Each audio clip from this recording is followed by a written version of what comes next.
మన ప్రభువును రక్షకుడైన యేసుక్రీస్తు పరిశుద్ధ నామమున ప్రియదేవుని సంగమ ప్రియదేవుని బిడ్డలారా మన ఉదయకాల సమయం దేవుని వాక్యాన్ని ధ్యానించడానికి ముందుగా ప్రార్థన చేసుకున్న ప్రార్థన. కృపగల తండ్రి, దయగల ప్రభా, నీ బంగారు పాదాలు కొల్లేకలేని వందనాలు, స్తుతులు, స్తోత్రములు. గతించిన రాత్రి అంతా నీ రెక్కల చాటును కాచి కాపాడి సంరక్షించిందేవా. మరో ఉదయకాల సమయం సజీవులేఖని చేరి ప్రార్థించుండగా వాక్యమైన దేవుడు వాక్యం నాతో మాతో మాట్లాడి మీరే మేమాకంతా ప్రభావాలు పొందమని యేసునామమున నడుచున్నాము తండ్రి, ఆమేన్. దేవుని సమర్పిదాన్ని బిడ్డ ఎడదపు ఏర్పాటు వాక భాగము ఆది కాండము 49వ అధ్యాయము 1 నుంచి 10 వచనముల విధంగా రాయబడినవి. ఆది కాండము 49వ అధ్యాయము 1 నుంచి 10 వచనములో ఈ విధంగా రాయబడినవి. యాకోబు తన కుమారులను పిలిపించి ఇట్లనెను, మీరు కూడి రండి, అంత్య దినములలో మీకు సంభవింపబోవు సంగతులను మీకు తెలియజేసేదను. ప్రియదేవుని సంగమా, ప్రియదేవుని బిడ్డలారా, బాధ్యత కలిగిన తండ్రి, అవును, తన బిడ్డలను పిలిచి వారు ఎదుర్కోబోయే పరిస్థితులను, వారికి సంభవించబోయే పరిస్థితులను గురించి తండ్రి అయిన యాకోబు తెలియజేస్తున్నాడు. అందుకనే వాక్యం సెలవిస్తున్నట్లు, యాకోబు తన కుమారులను పిలిపించి ఇట్లనెను, మీరు కూడి రండి. ఎక్కడికి? తన దగ్గరికి వస్తే అంత్య దినాలలో మీకు సంభవింపబోవు సంగతులను మీకు తెలియజేస్తాను. అంటే పరిస్థితులు ఎలాగుంటావో, ఎలాంటి పరిస్థితులు ఉన్నప్పుడు, ఆ పరిస్థితుల గుండా మనం ప్రయాణం చేస్తున్నప్పుడు దేవుని యొక్క సహాయాన్ని ఎలా మనం కలిగి ఉండాలో గుర్తు చేస్తూ అంటున్నాడు. యాకోబు కుమారులారా, కూడి వచ్చి ఆలకించుడి, మీ తండ్రి అయిన ఇశ్రాయేలు మాట వినుడి. వచ్చిన బిడ్డలు ఏం చేయాలా? తండ్రి చెప్పింది వినాలి. వినటం వల్ల విశ్వాసం కలుగును. ఆ విశ్వాస సహితమైన ఆత్మీయ స్థితిని బిడ్డలు కలిగి ఉండాలని వాక్యము గుర్తు చేస్తుంది. రూబేను, నీవు నా పెద్ద కుమారుడవు, నా శక్తియు నా బలమును యొక్క ప్రథమ ఫలమును, ఔన్నత్యమును, ఔన్నత్యమును, బలాతిశయమును నీవే. ఇక్కడ యాకోబు పలుకుతున్న మాటల్లో ఏమంటున్నాడు? యాకోబు కుమారులతో పిలిచి వారికి చెప్తున్న మాటల్లో, రూబేను, నీవు నా పెద్ద కుమారుడివి, నా శక్తియు నా బలము యొక్క ప్రథమ ఫలమును, ఔన్నత్యాతిశయమును, బలాతిశయమును నీవే అంటాడు. అంటే మొదటగా పుట్టినవాడవుగా, బలవంతుడుగా, ప్రథమ ఫలముగా, మరి దేవుని యొక్క ప్రేమను కలిగిన వాడుగా, ఇక్కడ బలాతిశయముగా నీవే ఉన్నావు అన్నాడు. అంటే ప్రప్రథమమైన వాడిగా తాను ఉన్నాడనే విషయాన్ని తండ్రి యాకోబు గుర్తు చేస్తున్నాడు. నీళ్ల వలె చంచలుడవై నీవు అతిశయము పొందవు. నీ తండ్రి మంచం మీది కెక్కితివి, దానిని అపవిత్రము చేసితివి. అతడు నా మంచం మీదికి కెక్కెను అంటున్నాడు. ఇక్కడ కుమారుడు తప్పు చేస్తున్నప్పుడు తండ్రి శిక్షించాలి. కాబట్టి ఇక్కడ తండ్రి యొక్క మాటలు కుమారుని గురించి ఏమంటుంది? నీళ్ల వలె చంచలుడవై నీవు అతిశయము పొందితివి అంటున్నాడు. అంటే దేనిని బట్టి మనం అతిశయించాలి? ప్రభువుని బట్టి, వాక్యమును బట్టి, విశ్వాసమును బట్టి అతిశయించాలి. దాని ప్రవర్తన విషయంలో తండ్రి అంటున్నాడు, నీ తండ్రి మంచం మీదకి ఎక్కితివి, దానిని అపవిత్రము చేసితివి. అంటే నీవు చేసిన పని, నువ్వు చేసిన కార్యము అని గుర్తు చేస్తూ, అతడు నా మంచం మీదకి ఎక్కెను అంటున్నాడు.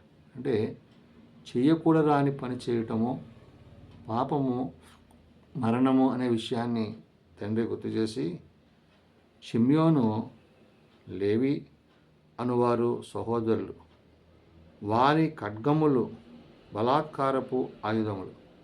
ఈ షిమ్యోను, లేవి అనువారి యొక్క సహోదరులు ఎవరైతే ఉన్నారో వీరు వారి ఖడ్గములను బలాత్కారముగా ప్రభు ఆయుధములుగా అక్కడ వర్ణిస్తూ, నా ప్రాణమా వారి ఆలోచనలో చేరవద్దు, నా ఘనమా వారి సంఘములలో కలుసుకొనవద్దు. వారు కోపము వచ్చి మనుష్యులను చంపిరి. అంటే ఒక ఆలోచన విధానము, ఒక తలంపు, అది శారీరకంగాను లోక సంబంధంగాను అపవాది సంబంధంగా కలుగుతున్న పరిస్థితులు. ఆత్మీయంగా బలపడవలసింది, ఆత్మీయంగా ఉండవలసింది, దేవుడిచ్చిన ఆ యొక్క స్థితిని కోల్పోవడం వల్ల ఏర్పడే సమస్యలన్నింటినీ గురించి తండ్రి అయిన యాకోబు ఇక్కడ గుర్తు చేస్తున్నాడు. అందుకని అంటున్నాడు, షిమ్యోను లేవు అనువారు వీరు వారి సహోదరులుగా ఉన్నారు, వారి ఖడ్గముల చాలా బలాత్కారపు ఆయుధాలుగా చేసుకున్నారు. అయితే వారు ఏం చేశారంట, నా ప్రాణమా వారి ఆలోచన చేయవద్దు. అంటే దేవుని యొక్క ఆలోచనలకు భిన్నమైన ఆలోచనలు కలిగి ఉంటున్నారు. చేరకుండా అపవాది ఆలోచనలకు బాధ్యతలు కలుగుతున్న వారుగా వారు ఉంటున్నారనే విషయాన్ని చెప్తున్నాడు. వారి ఆలోచనలు చేరవద్దు. వారి ఘనమ అంటే వారి సంఘములలో కలుసుకొనవద్దు. వారు కోపము వచ్చి మనుషులను చంపిరి, తమ స్వేచ్ఛ చేత ఎద్దుల గుదికాలి నరములను తెగనరికిరి. అంటే వారి స్వేచ్ఛ, మానవునికి ఉండే స్వేచ్ఛ, ఆ స్వేచ్ఛను బట్టి మనం జీవించడం ద్వారా ఆత్మీయంగా ఆధ్యాత్మికంగా మనము మరణానికి పాపానికి లోనైపోతాం. కాబట్టి ఇక్కడ వారు కోపము వచ్చి మనుష్యులను చంపిరి, తమ స్వేచ్ఛ చేత ఎద్దుల గుదికాలి నరములను తెగ నరికిరి. అంటే వారు కొన్న ఆ యొక్క స్వేచ్ఛ వారు విచ్చలవిడిగా దాన్ని ఉపయోగించడం ద్వారా దేవుని దృష్టికి పాపం చేసిన వారు ఉంటున్నారు. కాబట్టి వారి కోపము వేంట్రమైనది, వారి ఉగ్రతయు కఠినమైనది, అవి శపింపబడును. యాకోబులో వారిని విభజించెను, ఇశ్రాయేలులో వారిని చెదరగొట్టెను. అంటే ఒక మార్గము, ఒక తప్పుడు మార్గము, ఒక తప్పుడు పని ఒక వ్యక్తిని ఏ విధంగా నాశనానికి నడిపిస్తుందో ఇవన్నీ వారు చేసిన పనులను బట్టి తండ్రి యాకోబు ఇవన్నీ వివరిస్తూ అంటున్నాడు. వారి కోపము వేండ్రమైనదిగా, వారి ఉగ్రత కఠినమైనదిగా, అవి శపింపబడునుగా, యాకోబులో వారిని విభజించేదిగాను ఇశ్రాయేలులో వారిని చెదరగొట్టేదిగా ఉన్నదని చెప్తూ అంటున్నాడు. యోధా, నీ సహోదరులు నిన్ను స్తుతించెదరు, నీ చెయ్యి నీ శత్రువుల మెడ మీద ఉండను. యోధాను గురించి, కుమారుని గురించి అంటున్నాడు. యోధా, నీ సహోదరులు నిన్ను స్తుతించెదరు. యోధా అనగా స్తుతి, అంటే స్తుతి యొక్క పాత్రులుగా మీరు ఉండాలి అంటున్నాడు.